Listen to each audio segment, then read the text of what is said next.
Hi friends, எல்லோரும் எப்படி இருக்கீங்க? எல்லோரும் நல்லா இருக்கீங்களா? நம்ம சேனலை புதுசாக பார்க்குறவங்க சப்ஸ்கிரைப் பண்ணிக்கோங்க. அப்போ தான் நான் அப்டேட் பண்ணுற எல்லாமே உங்களுக்கு வரும். இன்றைக்கி நம்ம செய்யப்படுற ரெசிபி ஸ்வீட் ரெசிபி தான். அது சூசியம்னு சொல்லிட்டு ஒரு ரெசிபி. வாங்க அதுக்கு என்னென்ன பொருள் தேவைன்னு சொல்லிட்டு பார்ப்போம். நான் 2 மணி நேரம் கடலைப்பருப்பு ஊற வச்சு வேக வச்சு மசிச்சு வச்சுருக்கேன். 1 கப் வெல்லம், 1 கப் கோதுமை, கொஞ்சம் தேங்காய், ஏலக்காய் எடுத்து வச்சுருக்கேன். இப்போ ஒரு கடாய் எடுத்துக்கலாம். அதில் 2 ஸ்பூன் நெய் விட்டுக்கலாம்.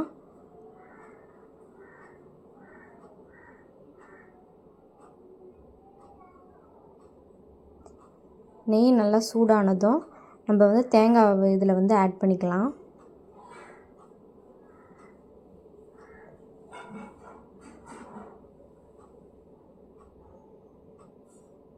இப்போ கிளறி கொடுத்துக்கலாம்.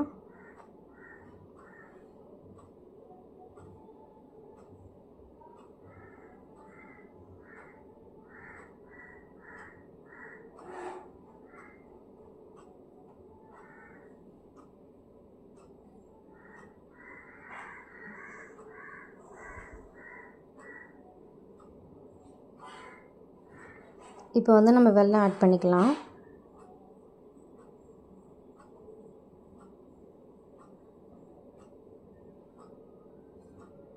இதுவும் கிளறி கொடுத்துக்கலாம். வெல்லம் கரைஞ்சி வரணும்.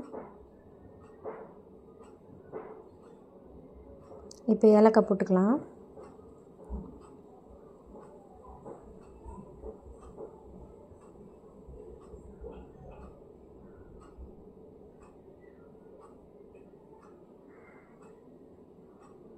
இப்போ பாருங்கள், ஓரளவுக்கு மெல்ட் ஆகி வந்துடுச்சு.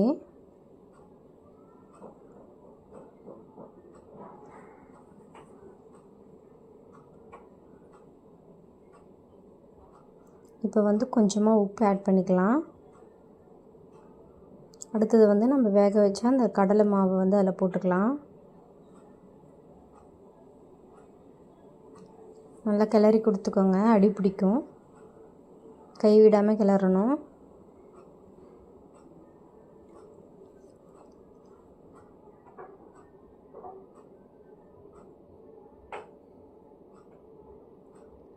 இப்போ கோதுமை மாவு எடுத்து வச்சுருக்கோம். அதில் கொஞ்சமாக தண்ணி ஊற்றி தோசை மாவு பதத்துக்கு நம்ம கரைச்சி வச்சுக்கலாம்.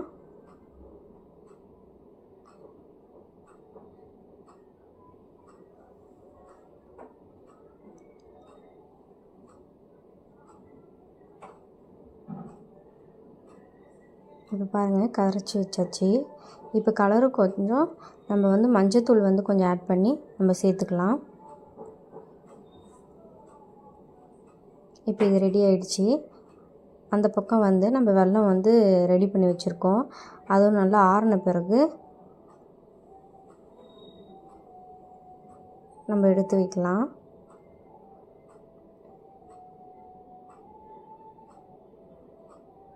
இந்த மாதிரி கொஞ்சம் கெட்டியாக வரா மாதிரி பார்த்துக்கோங்க. இப்போ வெல்லம் ஆறிடுச்சு. கையில் ஒரு ஸ்பூன் எண்ணெயை அப்ளை பண்ணிவிட்டு இதை சின்ன சின்ன உருண்டைகளாக பிடிச்சி வச்சுக்கலாம்.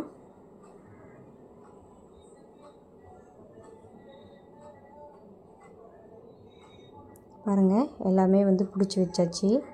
இது ஒரு உருண்டை அதில் போட்டு நம்ம டிப் பண்ணி எடுத்துக்கலாம்.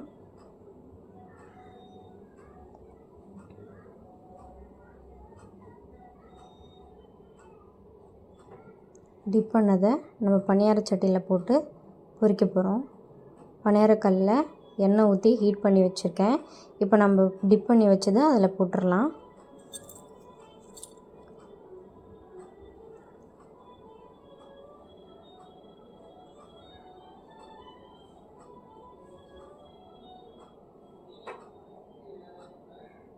இப்போ வெந்துருச்சு.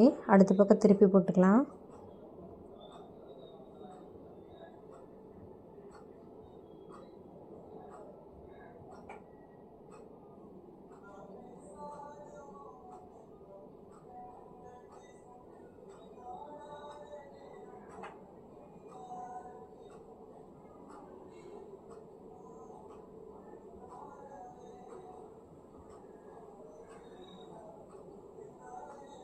பிகினர்ஸ்லாம் இது செய்கிறதுக்கு ரொம்ப ஈஸியான விஷயம். இது வந்து எண்ணெயில் வந்து நிறைய எண்ணெய் ஊற்றி தான் இது செய்வாங்க. நம்ம வந்து இந்த குழிப்பணியாரத்துலேயே நம்ம இதை செஞ்சிடலாம். இப்போ பாருங்கள், ரெடி ஆகிடுச்சு. நம்ம எடுத்து வச்சுக்கலாம்.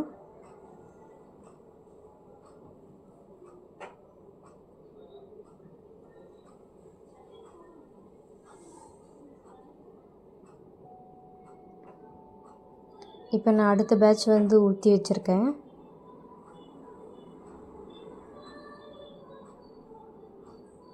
இதுவும் வந்துருச்சு. திருப்பி போட்டுக்கலாம்.